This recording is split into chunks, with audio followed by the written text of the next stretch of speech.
Olá, queridos, eu sou Heraldo Gabri, pastor das Assembleias de Deus do Ministério de Madureira, moro na cidade de Caldas da Rainha, aqui em Portugal. É mais um vídeo que o Senhor nos concede e antes de filmarmos, de começarmos a gravar esse vídeo propriamente dito, eu quero pedir a você que ainda não é inscrito em nosso canal, que faça a sua inscrição, que gostando do vídeo, dê o seu like, o seu joinha, acione o sininho para receber as nossas postagens, os nossos vídeos, e também que você possa compartilhar com pessoas do seu relacionamento para levarmos esta palavra do Senhor aos confins da terra. Vamos falar hoje, queridos, sobre algumas atitudes que nos fazem cair da presença de Deus, que nos afastam da presença de Deus. Automaticamente faz com que nós deixemos de receber as bênçãos oriundas daqueles que estão próximos a Deus. Existe uma pessoa que ela tem poder para impedir você de ficar na presença de Deus. Existe uma pessoa que ela tem poder para impedir que o Senhor te abençoe. E eu não tenho dúvida.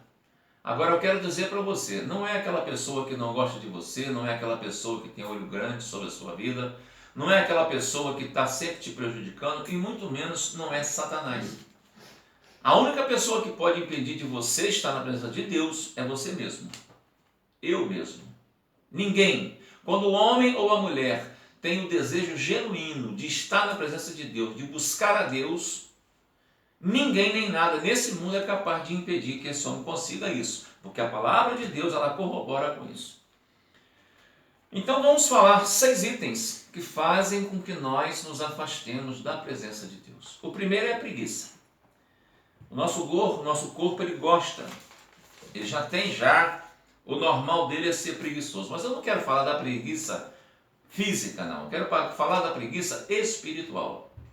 Quantas vezes, se você não fez, parabéns para você, mas quantas vezes você já foi à igreja ou você já foi a algum lugar e a pessoa simplesmente ficou com preguiça de ir?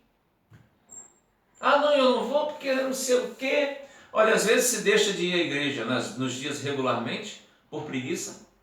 Se ora menos ou se não se ora quase nada ou se passa a orar menos por preguiça espiritual. Não se consagra como se consagrava mais por preguiça. Não jejua como jejuava mais por preguiça.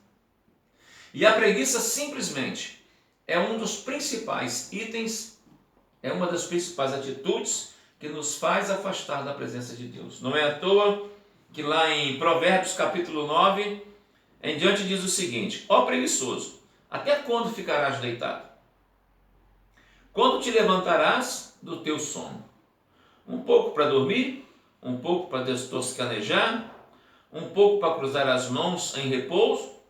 Assim te sobrevirá a tua pobreza como um ladrão e a tua necessidade como um homem armado.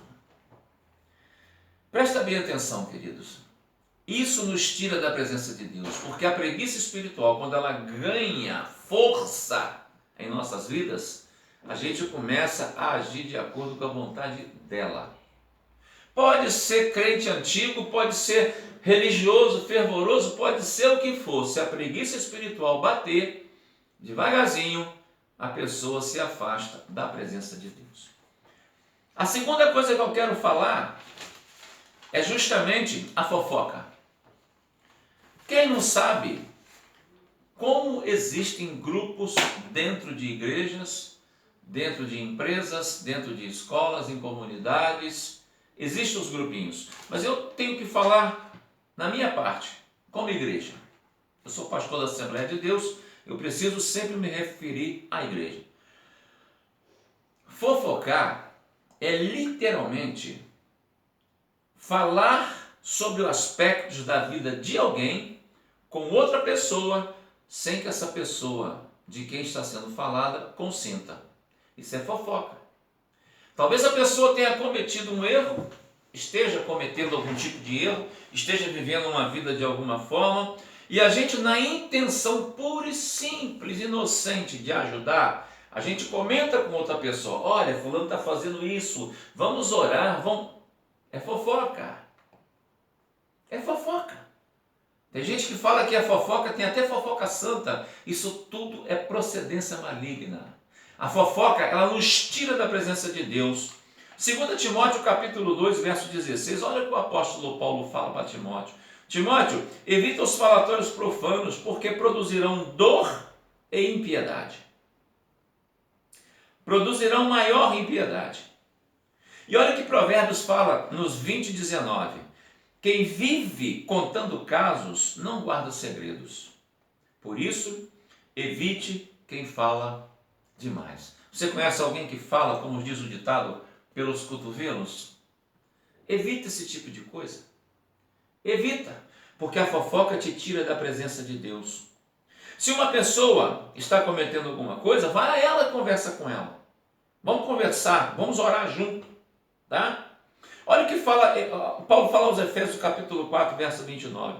Não saia da vossa boca palavra nenhuma torpe, mas só as palavras que forem para promover a edificação, para que dê graça àqueles que a ouvem. A fofoca nos tira da presença de Deus. O terceiro item que nos tira da presença de Deus é a inveja. Eita, meu Deus, troço danado a inveja. Tem um ditado na minha terra, no Brasil, que diz que a inveja mata. Não mata aquele que está sendo invejado, mas mata o invejoso. Isso é verdade. A inveja realmente mata aquele que é invejoso. A inveja é uma das obras da carne que Paulo descreve aos Gálatas. É um pecado que devemos eliminar por completo das nossas vidas, se nós quisermos estar mais perto de Deus. Presta bem atenção. Ter inveja de alguém é simplesmente querer ter ou ser aquilo que aquele alguém é. Você tem inveja do carro do seu irmão, do seu vizinho, você simplesmente está querendo o carro dele, você não sabe, mas esse é o espírito da coisa, porque o inimigo das nossas almas, ele não joga para perder, ele lança tudo na sua frente para que você inveje. Mas se você buscar a palavra de Deus vai te revestir através das promessas de Deus e você vai deixar de invejar as coisas dos outros. Olha só o que Abacuque fala. Presta bem atenção. Corroborando com a palavra de Paulo, Paulo uma vez falou assim, olha, eu sei ter pouco, sei ter muito, sei ficar alegre, sei ficar triste. Ou seja, ele se contentava com aquilo que era concernente a ele. E Abacuque fala no capítulo 3, verso 17 e 18, eu só vou ler um pedacinho e vou comentar rapidamente. Ele diz o seguinte, ainda que a figueira não floresça, ainda que lá do curral as vacas morram todas, que as ovelhas parem de dar leite, deixem de parir, ainda que nada dê certo, eu me alegrarei no Senhor. Ou seja, o contentamento é a alegria que nós temos em Deus, e Deus se agrada disso, e Deus abomina esse negócio de nome inveja. Queridos, a quarta situação, atitude que nós cometemos muito e que eu quero comentar, que nos afasta de Deus, é simplesmente o egoísmo. O que é ser uma pessoa egoísta? Ela converge tudo para ela. Ela é egocêntrica. O ego. Eu sou, eu posso, eu faço, eu vou. Engraçado que o apóstolo Tiago,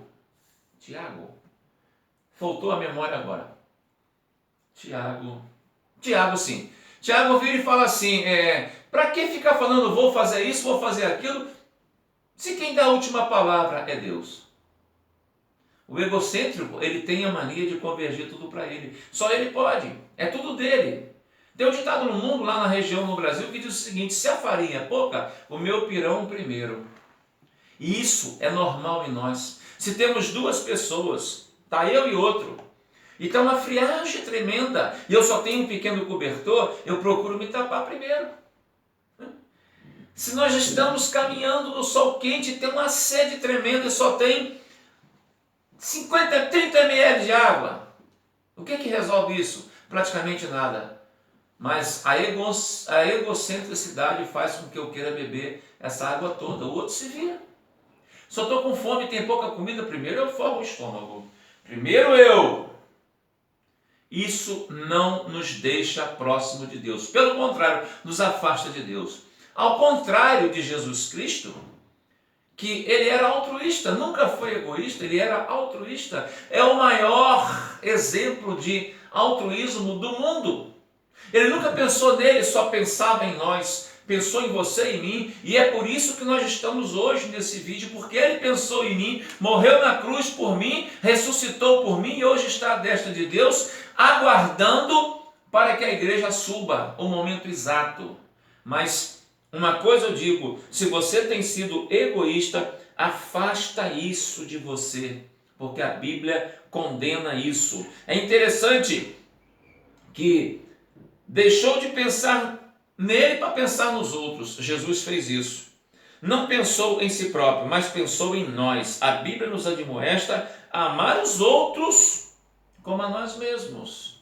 Mas para amar os outros como a nós mesmos, eu primeiramente tenho que amar a Deus sobre todas as coisas. O egoísmo me afasta da presença de Deus. O quinto e penúltimo que eu quero falar chama-se imoralidade sexual.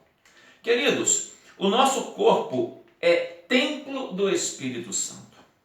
E quando estamos praticando qualquer tipo de imoralidade sexual, simplesmente nós pecamos contra o próprio corpo, profanando a morada do Espírito Santo, causando separação em relação a Deus. Olha que 1 Coríntios fala no capítulo 6, versículos 18 e 19. Analisa bem isso aqui. Fugir da fornicação. Todo pecado que o homem comete é fora do corpo, mas o que fornica peca contra o seu próprio corpo. Ou não sabeis que o vosso corpo é templo do Espírito Santo que habita em vós, proveniente de Deus, e que não sois de vós mesmos? Então, queridos, o que está acontecendo? A imoralidade sexual é o mal do século passado e desse mal. A internet, os meios de comunicação, tudo isso favorece. O homem, quando eu digo homem, homem e mulher, já tem a mente poluída pelo pecado, desde que nós pecamos através de nossos primeiros pais, lá no Éden. O pecado entrou, com o pecado entrou a morte. Satanás, ele está tendo livre-arbítrio nas mentes, nos corações, através de programações ilícitas, de coisas que só tendem a nos afastar de Deus. Então, faça o que está falando 1 Coríntios 6, 18 e 19, quando você puder, vá lá e medita nisso, lê isso todo dia, não deixa isso passar não. Querido, a última coisa que eu quero falar, que também tem poder para nos tirar da presença de Deus, é justamente a ganância. Você se lembra do caso de Judas, né? O Senhor chamou 12.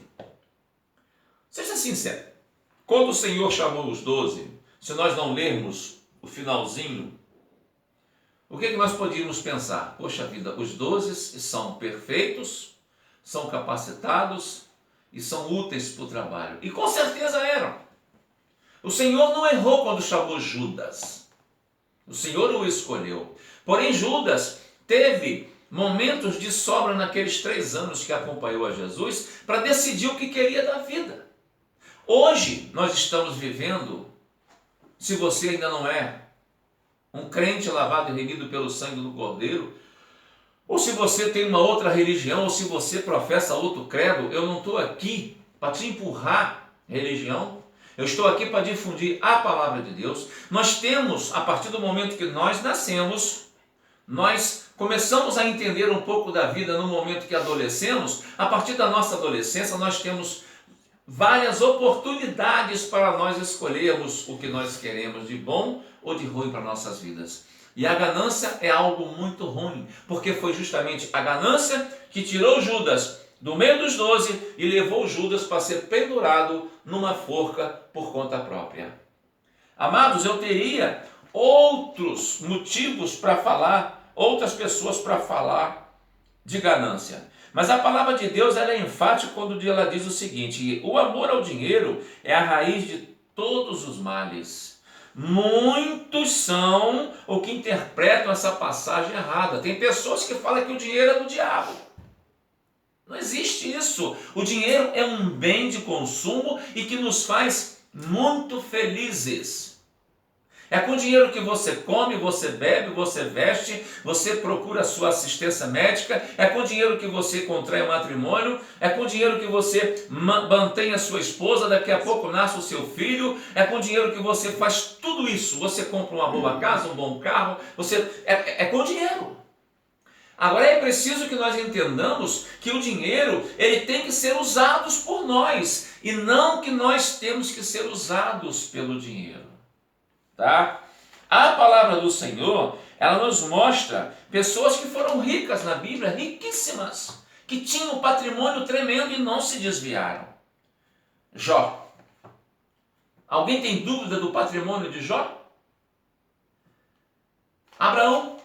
Alguém tem dúvida do patrimônio de Abraão? Salomão. Alguém tem dúvida do patrimônio de Salomão? Davi. José. Outros homens que tiveram um patrimônio e não se desviaram da presença de Deus. Por quê? Porque não deixaram a ganância fazer morada em seus corações. Tá?